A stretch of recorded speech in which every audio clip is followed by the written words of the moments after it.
If you're starting out, there is that question of what do I focus on when I'm on the doors? I think there's three different parts to this. So you have your inputs, the things that you have direct control over. You have your objectives, which you have indirect control over.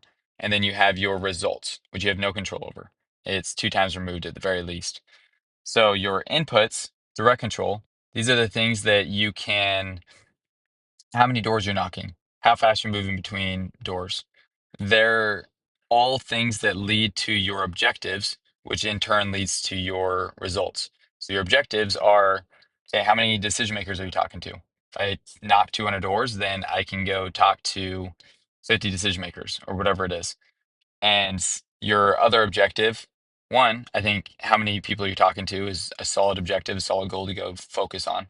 The other one is how far down the pipeline are you going? So we have the roadmap, we have the whole first part all the way up through price, and then we have from price, we have the overcoming objection cycle at the very end.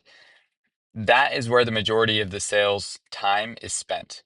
And so when you get really good at that, that's how you get sales. If you can't do the overcoming objection cycle, then you can't get very many sales. And so your whole goal is, as you're going through this, is not starting to set goals of how many sales you're going to get initially. It's more of a how far down the pipeline are you getting? Cool. I got to price 5 times today.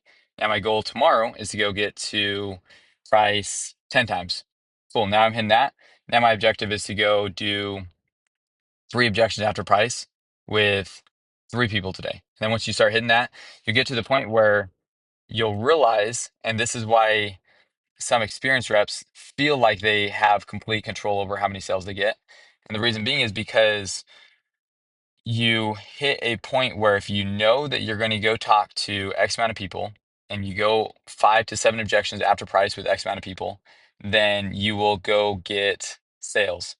And so it feels like it's within your control. So now it's like, yeah, like I can control how many sales I get because I can control how many doors I'm knocking and how persistent I am. That's within your control, and which in turn leads to how many people I'm talking to and or how many times I'm able to go 5 objections after price, which in turn allows me to go get sales. If you attach all of your happiness and your dopamine to results, then you'll be very, very unhappy, not just in summer sales, but in life. And so learn how to trust the process and attach your emotions, your excitement, your drive to the process. And then the results will come if you go learn how to trust the process. Detach from the results because the results will come as long as you're doing the right things. So keep adjusting the little things, aim for the results. You want those results, keep those in the back of your mind. But your whole success is measured based on the inputs leading towards the objectives. And then every single day, you just go reevaluate based on that and you set new goals the next day.